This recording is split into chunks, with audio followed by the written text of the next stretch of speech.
여러분, 아침에 이불을 걷고 일어나 바닥에 디딜 때 허벅지에 힘이 덜 들어가서 순간 휘청하신 적 있으신가요?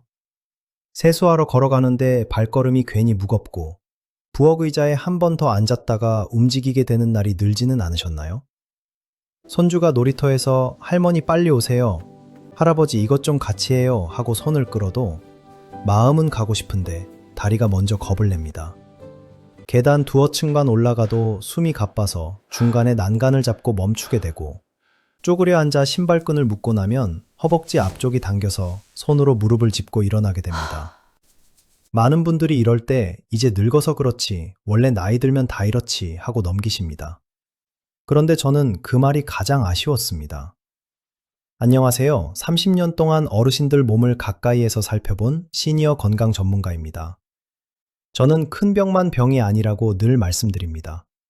아침에 일어날 때 몸이 굳는 느낌, 잠깐 서 있어도 종아리가 묵직한 느낌, 밥은 먹었는데 기운이 안 도는 느낌, 이런 작은 불편들이 나중에는 걷는 힘을 빼앗고 넘어짐을 부르고 삶의 기쁨까지 줄이는 시작점이 되기 때문입니다.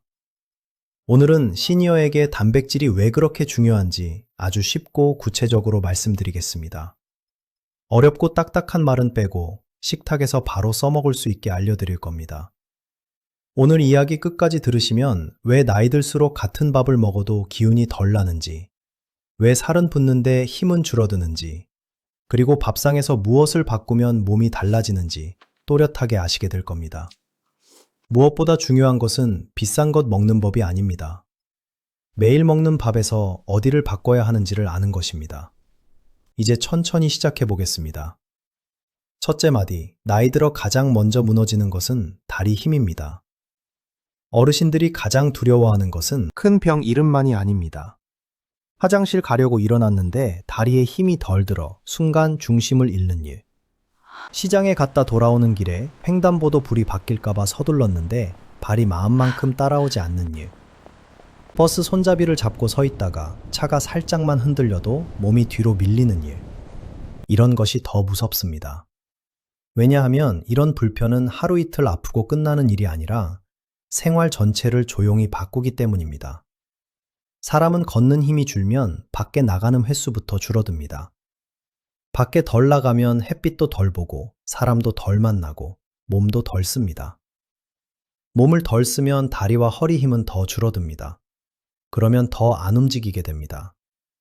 이 흐름이 계속되면 한때는 집안일을 척척 해내던 분도 나중에는 방에서 부엌까지 오가는 것조차 버겁다고 느끼게 됩니다. 이때 많은 분이 뼈만 생각합니다. 무릎만 생각합니다. 허리만 생각합니다. 물론 그것도 중요합니다. 하지만 그 바탕에는 몸을 붙잡아주는 힘, 몸을 움직이게 하는 힘, 넘어지지 않게 버티는 힘이 있습니다. 그 힘의 큰 바탕이 바로 몸을 이루는 영양, 곧 단백질입니다. 단백질이 왜 중요하냐고요? 쉽게 말씀드리면 머리카락과 손톱만이 아니라 팔, 다리, 허리, 엉덩이, 어깨에 있는 힘줄기와 살집을 만드는 바탕이 바로 이 영양이기 때문입니다. 숟가락을 들 힘, 빨래를 털 힘, 문고리를 돌릴 힘, 바닥에 떨어진 물건을 다시 주울 힘, 이 모든 것이 그저 마음 먹는다고 생기지 않습니다. 몸속에 그 힘을 지어 올릴 재료가 있어야 합니다. 집을 고치려면 벽돌과 나무가 있어야 하듯이 몸을 지키려면 살과 힘을 만드는 재료가 있어야 합니다. 그 재료가 모자라면 아무리 잘 자고 아무리 따뜻한 물로 찜질을 해도 몸은 서서히 약해집니다. 그래서 나이 들수록 단백질은 선택이 아니라 살아가는 힘과 곧장 이어지는 바탕이 됩니다. 둘째 마디, 왜 예전처럼 먹는데도 기운이 안 날까요? 어르신들 가운데 이런 말씀 참 많이 하십니다. 나도 밥 잘 먹는데 왜 자꾸 힘이 없을까? 고기도 가끔 먹고 달걀도 먹는데 왜 다리가 풀릴까? 살은 찌는데 기운은 왜 더 없을까? 아주 좋은 질문입니다. 이유는 크게 몇 가지가 있습니다. 첫째, 예전처럼 먹는다고 해도 몸이 예전처럼 받아들이지 못합니다. 젊을 때는 고기 한 점, 생선 한 토막, 달걀 한 알이 들어오면 몸이 재빨리 잘게 나누고 그것을 힘으로 바꾸는 일이 비교적 수월했습니다. 하지만 나이가 들면 속이 예전 같지 않습니다. 식사 뒤 배가 더부룩하고 조금만 많이 먹어도 체한 듯 답답하고 국물은 들어가는데 건더기는 부담스럽다고 느끼는 분들이 많습니다. 이 말은 몸이 음식을 받아들이고 다루는 힘이 예전보다 약해졌다는 뜻입니다. 둘째, 입이 불편해집니다. 이가 시큰거리거나 트니가 헐거워지거나 질긴 것을 오래 씹는 것이 귀찮아지면 자연스레 부드러운 것만 찾게 됩니다. 죽, 국수, 빵, 떡, 부드러운 밥, 국물. 이런 음식은 목 넘김은 좋지만 힘을 오래 지켜줄 재료는 부족한 경우가 많습니다. 셋째, 끼니가 치우칩니다. 아침은 대충 넘기고 점심도 간단히 먹고 저녁에 한꺼번에 많이 먹는 분들이 적지 않습니다. 그런데 몸은 한 번에 몰아넣는다고 그것을 전부 알뜰히 살과 힘으로 바꾸지 못합니다. 하루를 버틸 힘은 끼니마다 조금씩 꾸준히 받쳐줘야 합니다. 넷째, 몸을 덜 쓰게 되면서 배고픔 신호도 흐려집니다. 예전처럼 농사일을 하거나 장사를 하거나 이리저리 많이 걷지 않으면 입맛도 예전 같지 않습니다. 입맛이 줄면 밥상은 더 단출해집니다. 반찬 한두 가지, 국 한 그릇, 김치 한 접시로 끝나는 날이 많아집니다. 이렇게 되면 배는 차도 몸이 원하는 재료는 모자랍니다. 결국 어떻게 되느냐? 몸은 필요한 재료가 부족하니 허벅지와 엉덩이, 어깨 같은 큰 살집에서 조금씩 꺼냈습니다. 그러니 겉으로는 당장 티가 안 나도 앉았다 일어날 때 힘이 덜 들어가고 조금 걸었는데 다리가 먼저 묵직해지고 장바바구니를 들면 손가락보다 팔 전체가 먼저 피곤해지는 겁니다. 셋째, 마디 시니어에게 단백질은 살이 아니라 움직이는 힘입니다. 많은 분이 단백질이라고 하면 운동하는 젊은 사람들만 챙기는 것처럼 생각하십니다. 그렇지 않습니다. 시니어에게 단백질은 근육을 크게 만드는 이야기가 아니라 일상을 지키는 이야기입니다. 아침에 화장실 문턱을 안전하게 넘는 힘, 목욕 뒤 젖은 몸을 닦을 때 팔을 끝까지 올릴 힘, 무릎을 굽혔다 펼 때 흔들리지 않을 힘, 이불을 털고 냄비를 들고 문을 여닫고 손을 잡을 힘. 이런 힘을 지키는데 단백질이 깊게 얽혀 있습니다. 몸에 이 재료가 모자라면 단지 힘만 빠지는 것이 아닙니다. 상처가 나도 아물기가 더디고 감기 한번 와도 오래가고 자고 일어나도 개운하지 않은 날이 잦아질 수 있습니다. 왜냐하면 몸은 늘 조금씩 닳고 늘 조금씩 고치고 있기 때문입니다. 우리 몸은 잠자는 동안에도 낡은 부분을 손보고 새로운 부분을 채우는 일을 합니다. 그런데 재료가 모자라면 고칠 곳이 있어도 제대로 손을 못 대는 겁니다. 쉽게 말해 지붕에서 비가 새는데 기왓장이 모자란 상태와 비슷합니다. 비는 계속 새고 집은 점점 상합니다. 몸도 마찬가지입니다. 나이가 들면 몸을 고치는 속도는 느려지는데 필요한 재료까지 모자라면 회복은 더딜 수밖에 없습니다. 그래서 시니어에게 단백질은 몸집을 키우는 영양이 아니라 몸이 무너지지 않게 받쳐주는 들보와 같습니다. 들보가 약해지면 겉으로 보기엔 집이 멀쩡해 보여도 문이 삐걱거리고 바닥이 기울고 조금만 흔들려도 불안해집니다. 어르신 몸도 그렇습니다. 겉으로는 멀쩡해 보여도 속의 버팀힘이 약해지면 작은 감기, 작은 미끄러짐, 작은 무리에도 훨씬 크게 흔들릴 수 있습니다. 그러니 시니어에게 단백질은 살을 찌우는 재료가 아니라 삶을 버티는 기둥이라고 보시면 됩니다. 넷째, 마디. 어떤 신호가 보이면 몸의 재료가 모자라다고 봐야 할까요?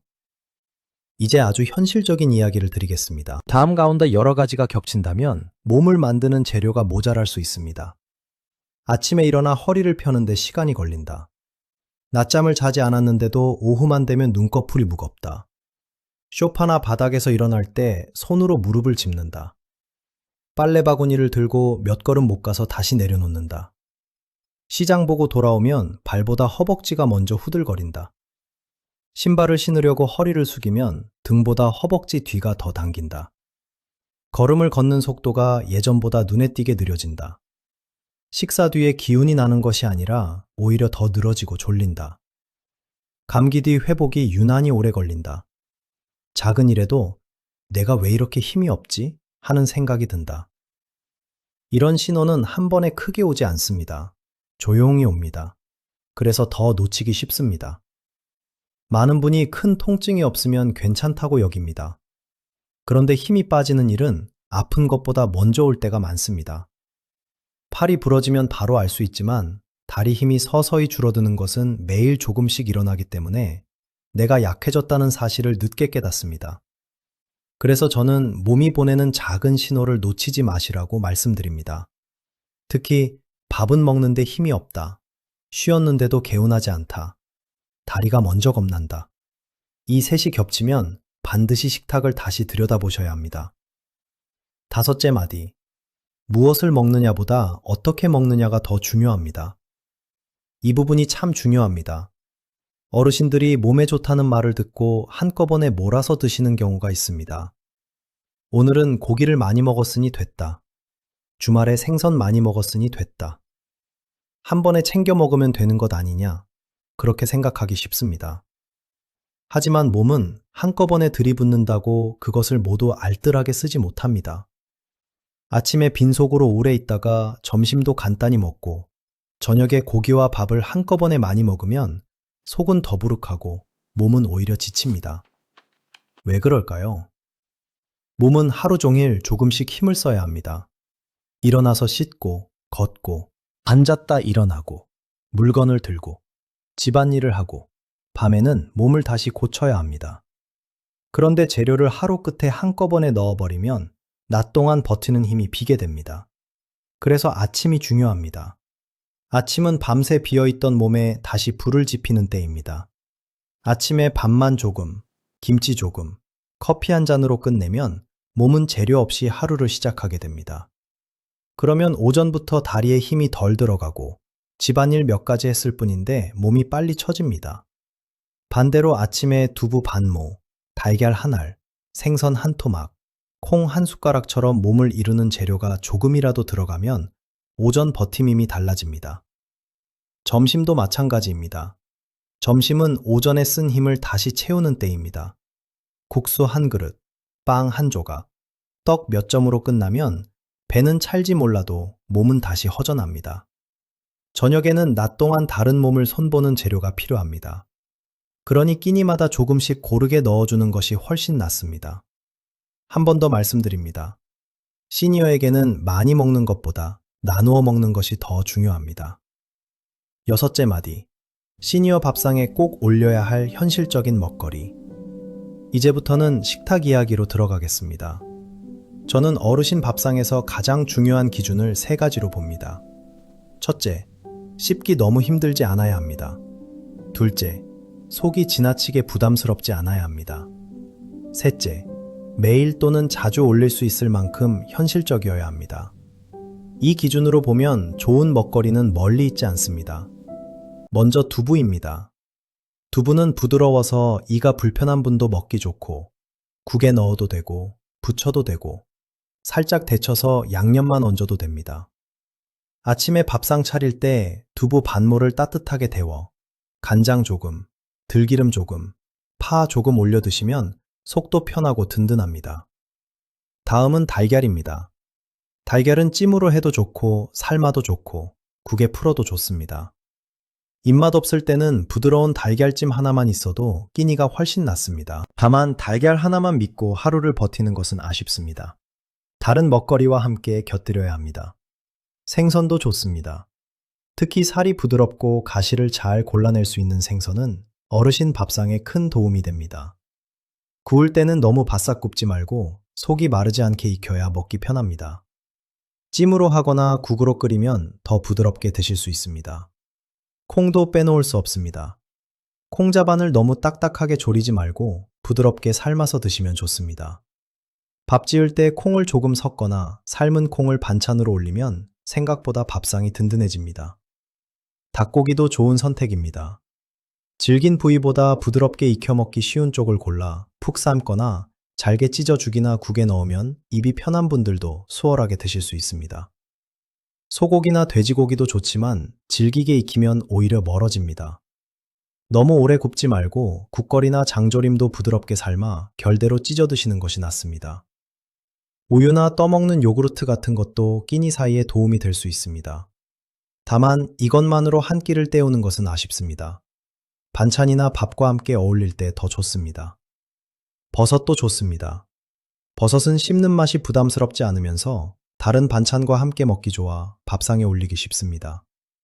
두부와 함께 볶거나 국에 넣으면 맛도 살아나고 식감도 좋아집니다. 그리고 들깨가루 같은 것도 국이나 나물에 조금 더하면 고소한 맛이 살아나 입맛을 돋우는 데 도움이 됩니다. 중요한 것은 몸을 이루는 재료가 끼니마다 빠지지 않게 하는 것입니다. 오늘은 두부, 내일은 생선, 그 다음은 달걀, 콩, 닭고기. 이렇게 돌려가며 올리면 훨씬 오래 실천할 수 있습니다. 일곱째 마디, 이렇게 먹으면 더 잘 받습니다. 먹거리만 안다고 끝이 아닙니다. 같은 것을 먹어도 몸이 더 편하게 받아들이는 방법이 있습니다. 첫째, 너무 마르게 만들지 마십시오. 고기를 너무 바싹 굽거나 생선을 지나치게 말려 굽거나 두부를 지나치게 짜게 졸이면 먹기는 더 어려워집니다. 어르신 밥상은 부드럽고 촉촉해야 합니다. 국이든 찜이든 살짝 물기를 남겨 목 넘김이 편해야 자주 먹게 됩니다. 둘째, 국물만 먹지 말고 건더기를 드셔야 합니다. 많은 분이 국물 맛이 좋아서 국물만 후루룩 드시고 정작 안에 든 두부나 생선, 고기, 달걀은 남기십니다. 그러면 가장 중요한 재료를 놓치는 셈입니다. 황태국을 끓였다면 국물보다 황태살을 챙기셔야 하고 된장국에 두부를 넣었다면 두부를 꼭 드셔야 합니다. 셋째, 끼니마다 조금씩 넣으십시오. 아침에는 달걀이나 두부, 점심에는 생선이나 콩 반찬, 저녁에는 두부조림이나 부드러운 고기 반찬. 이렇게만 해도 하루 전체가 달라집니다. 넷째, 너무 짜지 않게 드셔야 합니다. 짠 반찬은 밥은 당기게 하지만 몸을 편안하게 받쳐주는 데는 걸림돌이 될 수 있습니다. 젓갈 한두 점에 밥만 많이 먹으면 배는 찰지 몰라도 몸이 원하는 재료는 부족할 수 있습니다. 다섯째, 끼니를 건너뛰지 마십시오. 특히 아침을 자주 걸으면 몸은 오전 내내 빚지고 사는 것과 비슷해집니다. 점심때 몰아서 먹어도 오전에 비어있던 힘을 되돌리기 어렵습니다. 여섯째, 물도 너무 적게 마시지 마십시오. 몸속을 볼고 움직이는데 물은 꼭 필요합니다. 다만 한꺼번에 벌컥벌컥 마시기보다 하루 동안 나누어 마시는 편이 낫습니다. 마지막으로 식사 때 마음이 급하지 않아야 합니다. 허겁지겁 삼키면 몸이 더부룩해지고 먹은 뒤에도 편치 않습니다. 천천히 씹고 한 술 한 술 삼키며 몸이 받아들일 시간을 주는 것이 좋습니다. 여덟째, 마디 잘못 알고 있는 생각 몇 가지를 바로잡겠습니다. 첫째, 나이 들면 많이 먹으면 탈이 난다. 적게 먹는 게 좋다. 절반만 맞는 말입니다. 속이 약해졌는데 무조건 많이 먹는 것은 물론 좋지 않습니다. 하지만 너무 적게 먹는 것도 문제입니다. 양을 무조건 줄이는 것이 아니라 몸을 이루는 재료가 빠지지 않게 챙겨야 합니다. 둘째, 고기만 먹어야 힘이 난다. 그렇지 않습니다. 두부, 콩, 달걀, 생선, 닭고기, 부드럽게 익힌 살코기. 이렇게 여러 먹거리를 돌아가며 드시는 것이 좋습니다. 하나만 고집하면 질리기도 쉽고 속이 부담될 수도 있습니다. 셋째, 국물 잘 먹으면 됐다. 아닙니다. 국물은 따뜻하고 목 넘김이 쉬워 좋지만 진짜 재료는 건더기에 있는 경우가 많습니다. 넷째, 살이 좀 있으니 괜찮다. 이 말도 조심해야 합니다. 겉으로 살이 있다고 해서 다리 힘이 충분한 것은 아닙니다. 뱃살은 있는데 허벅지 힘은 줄 수 있습니다. 계단에서 숨이 차고 의자에서 일어날 때 무릎을 짚게 된다면 식탁을 꼭 돌아봐야 합니다. 다섯째, 나는 입맛이 없어서 어쩔 수 없다. 입맛이 없을수록 더 작은 손질이 필요합니다. 두부를 따뜻하게 데우고 들기름 몇 방울을 더하고 달걀찜을 부드럽게 만들고 생선을 촉촉하게 익히고 콩을 부드럽게 삶으면 입이 한결 편해집니다. 큰 변화가 아니어도 됩니다. 먹기 쉬운 모양으로 바꾸는 것만으로도 식사가 달라집니다. 9째 마디. 제가 어르신들께 자주 권하는 하루 밥상 보기. 이제 아주 쉬운 하루 밥상 모습을 그려드리겠습니다. 아침입니다. 따뜻한 밥 반 공기, 된장국 한 그릇, 그 안에 두부 몇 조각, 달걀찜 작은 그릇 하나, 김치 조금. 이 정도만 되어도 아침 밥상이 훨씬 든든합니다. 또는 생선 한 토막과 밥, 나물 한 가지, 맑은 국 한 그릇도 좋습니다. 중요한 것은 밥만 먹지 않는 것입니다. 점심입니다. 국수만 후루룩 드시지 말고 삶은 달걀이나 두부 또는 콩 반찬을 곁들이십시오. 비빔밥을 드실 때도 달걀이나 두부, 고기 조금이 들어가면 훨씬 낫습니다. 저녁입니다. 저녁은 너무 무겁지 않되 재료가 빠지지 않게 해야 합니다. 부드럽게 익힌 닭고기 반찬, 두부조림, 버섯볶음, 밥 적당량. 이렇게만 되어도 밤새 몸을 손보는 데 도움이 됩니다. 끼니 사이에는 입이 심심하다고 과자만 집어 드시기보다 우유 한 잔이나 떠먹는 요구르트, 삶은 달걀 반쪽, 콩 몇 숟가락 같은 것이 더 낫습니다. 이렇게 말씀드리면 이걸 매일 어떻게 다 챙기나 싶으실 수 있습니다. 그래서 저는 완벽한 밥상을 바라지 않습니다. 한 끼에 딱 하나씩만 먼저 바꾸면 됩니다. 아침에 두부를 더한다. 점심에 달걀을 곁들인다. 저녁에 생선이나 콩 반찬을 올린다. 이렇게 한 걸음씩 가는 것이 끝까지 가는 길입니다. 10째 마디. 식비가 걱정되고 손이 많이 갈까봐 망설이는 분들께 제가 어르신들과 이야기를 나누다 보면 꼭 나오는 말이 있습니다. 좋은 건 알겠는데 돈이 걱정이다. 매번 그렇게 챙기려면 힘들다. 혼자 사니 더 귀찮다. 그래서 현실 이야기를 드리겠습니다. 몸을 이루는 재료는 꼭 비싼 보양식에서만 얻는 것이 아닙니다. 두부는 비교적 값이 크지 않으면서 활용하기 좋습니다. 달걀도 그렇습니다. 콩은 한 번 삶아두면 여러 끼니에 나누어 쓸 수 있습니다. 생선도 한 번에 손질해 두었다가 먹을 만큼씩 나누어 두면 생각보다 덜 번거롭습니다. 닭고기 역시 한 번 삶아서 찢어두면 죽에도 넣고 국에도 넣고 반찬으로도 쓸 수 있습니다. 혼자 사시는 분들은 한 번 장봐서 작게 나누어 두는 습관이 좋습니다. 두부는 한 번에 먹을 분량으로 나누고 콩은 삶아서 작은 통에 담고 생선은 한 끼 분량으로 갈라두면 그날그날 수고가 줄어듭니다. 또 한 가지, 입맛이 없을수록 모양을 바꾸는 것이 중요합니다. 두부를 그냥 내기보다 살짝 따뜻하게 데워 양념을 얹고 달걀은 삶은 것보다 찜으로 바꾸고 생선은 구이보다 찜으로 바꾸면 먹기 쉬워집니다. 돈보다 더 중요한 것은 실천이 오래가는 모양을 만드는 것입니다. 열을 하고 마는 거창한 밥상보다 한 달, 석 달, 반년 이어지는 소박한 밥상이 몸을 더 크게 바꿉니다. 11째 마디. 음식만 바꾼다고 끝나는 것은 아닙니다. 여기서 아주 중요한 한마디를 드리겠습니다. 몸을 이루는 재료가 들어와도 몸을 쓰지 않으면 힘은 덜 살아납니다. 그러니 식사와 함께 몸도 조금씩 써야 합니다. 무리한 운동이 아닙니다. 아침에 일어나 의자를 잡고 천천히 5번 앉았다 일어서기. 집안 복도를 오가며 팔 흔들기. 밥 먹고 나서 집 앞을 천천히 걷기. 텔레비전 보기 전으로 종아리 들어 올리기.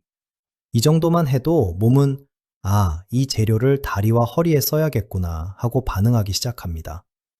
특히 허벅지와 엉덩이 힘은 나이 들수록 더 소중합니다. 이곳이 살아있어야 의자에서 쉽게 일어나고 변기에서 안전하게 일어나고 계단에서 중심을 잃지 않습니다. 그러니 끼니마다 몸을 이루는 재료를 넣고 하루에 짧게라도 몸을 쓰는 것. 이 둘이 함께 가야 효과가 더 살아납니다. 12째 마디. 이런 분들은 더 마음 써서 챙기셔야 합니다. 다음에 해당하는 분들은 몸을 이루는 재료를 더 세심히 살펴야 합니다. 몸무게가 자꾸 줄어드는 분, 한 달 사이 바지가 헐거워진 분, 감기나 잔병 치레 뒤 회복이 더딘 분, 씹는 것이 불편해 부드러운 것만 찾는 분, 혼자 살아 대충 드시는 날이 많은 분, 아침을 자주 거르는 분, 자주 넘어질까 겁이 나는 분, 허벅지가 눈에 띄게 가늘어진 분. 이런 분들은 배만 채우는 식사로는 부족할 수 있습니다. 가끔은 식사 기록을 며칠 적어보는 것도 좋습니다. 아침에 무엇을 먹었는지, 점심에 건더기를 남겼는지, 저녁에 반찬이 있었는지, 적어보면 내가 생각한 것보다 훨씬 단출하게 먹고 있었다는 사실을 알게 되는 경우가 많습니다. 그리고 앉았다 일어날 때 몇 번 만에 숨이 차는지, 계단 몇 층에서 쉬게 되는지, 장바구니를 얼마나 들 수 있는지, 이런 것도 함께 살펴보면 몸의 변화를 더 일찍 알아차릴 수 있습니다. 13째 마디. 오늘부터 딱 3가지만 바꿔보십시오. 이제 너무 많은 말씀보다 실천할 3가지만 드리겠습니다. 첫째, 아침 밥상에 몸을 이루는 재료를 꼭 하나 넣으십시오. 두부든 달걀이든 생선이든 콩이든 무엇이든 좋습니다. 둘째, 국물만 먹지 말고 건더기를 꼭 드십시오. 된장국 속 두부, 맑은 국 속 달걀, 생선국 속 살코기, 황태국 속 건더기. 이것을 남기지 않는 것만으로도 달라집니다. 셋째, 하루 한 번 의자에서 천천히 여러 번 일어나는 연습을 해보십시오. 밥상과 움직임이 함께 가야 몸은 더 빨리 답합니다. 이 3가지는 돈이 많이 들지도 않고 오늘부터 바로 할 수 있습니다. 14째, 마디 3개월 뒤에 달라질 수 있는 것들. 저는 몸은 정직하다고 늘 말씀드립니다. 오늘 먹은 것이 오늘 바로 다리 힘으로 바뀌는 것은 아닙니다. 하지만 몸은 조금씩 답합니다. 며칠 지나면 아침 허기가 덜 거칠어질 수 있습니다. 몇 주 지나면 오후에 퍼지는 느낌이 조금 줄 수 있습니다. 한 달쯤 지나면 의자에서 일어날 때 손 짚는 횟수가 줄 수 있습니다. 2~3달 꾸준히 가면 계단 앞에서 느끼던 겁이 조금 누그러질 수 있습니다. 물론 사람마다 다르고 앓고 있는 병이 있으면 차이는 있을 수 있습니다. 하지만 분명한 것은 몸은 재료를 받으면 가만히 있지 않는다는 사실입니다. 아주 늦었다고 생각한 분도 식탁을 바꾸고 몸을 조금씩 쓰기 시작하면 표정이 먼저 달라지는 경우를 많이 봤습니다. 눈빛이 살아나고 걸음이 덜 끌리고 말끝에 힘이 붙습니다. 그러니 내 나이에 무슨 소용이 있겠나 이 생각은 내려놓으셔도 됩니다. 몸은 지금부터라도 아끼면 그만큼 답해줍니다. 마지막 마디. 단백질은 오래 사는 비결이 아니라 제 힘으로 사는 힘입니다. 여러분, 시니어에게 중요한 것은 그저 오래 사는 것만이 아닙니다. 내 발로 걷고, 내 손으로 밥을 먹고, 내 힘으로 일어나고, 내 사람들과 웃으며 지내는 것. 그 삶을 지키는 것이 더 중요합니다. 그 바탕에 오늘 이야기한 단백질, 곧 몸을 이루는 재료가 있습니다. 거창하게 시작하지 않으셔도 됩니다. 내일부터가 아니라 오늘 저녁부터 해보셔도 됩니다. 된장국에 두부를 조금 더 넣어보십시오. 달걀찜 한 그릇을 더 해보십시오. 콩 반찬을 한 숟가락 더 드셔보십시오. 생선 건더기를 남기지 말고 꼭 드셔보십시오. 그리고 식사 뒤에 집 안을 천천히라도 걸어보십시오. 그 작은 한 걸음이 다음 달에 다리 힘이 되고, 석 달 뒤에 표정이 되고, 1년 뒤에 걸음걸이가 됩니다. 혹시 지금 나는 이미 늦은 것 아닐까 마음이 가라앉는 분이 계시다면 제가 꼭 말씀드리고 싶습니다. 늦은 것이 아니라 지금이 시작할 때입니다. 아침에 이불을 걷고 일어설 때 허리를 조금 더 곧게 펴고 싶으시다면, 손주가 손을 잡아 끌 때 한 번이라도 더 따라 나서고 싶으시다면, 시장에서 돌아올 때 장바구니를 조금 더 가볍게 느끼고 싶으시다면 오늘 밥상부터 바꾸십시오. 몸은 먹은 대로 무너지고 먹은 대로 다시 살아납니다. 여러분은 오늘 어떤 한 가지를 바꾸시겠습니까? 두부 반모일 수도 있고 달걀 한 알일 수도 있고 콩 한 숟가락일 수도 있습니다. 작아 보여도 괜찮습니다. 작은 변화가 오래가면 몸은 반드시 기억합니다. 오늘 이야기가 도움이 되셨다면 가까운 분들과도 나눠주십시오. 혼자만 아는 건강 비결보다 함께 지키는 밥상이 훨씬 오래 갑니다. 여러분의 걸음이 조금 더 가벼워지고 아침이 조금 더 든든해지고 내일이 조금 더 기대되는 날이 되길 진심으로 응원하겠습니다.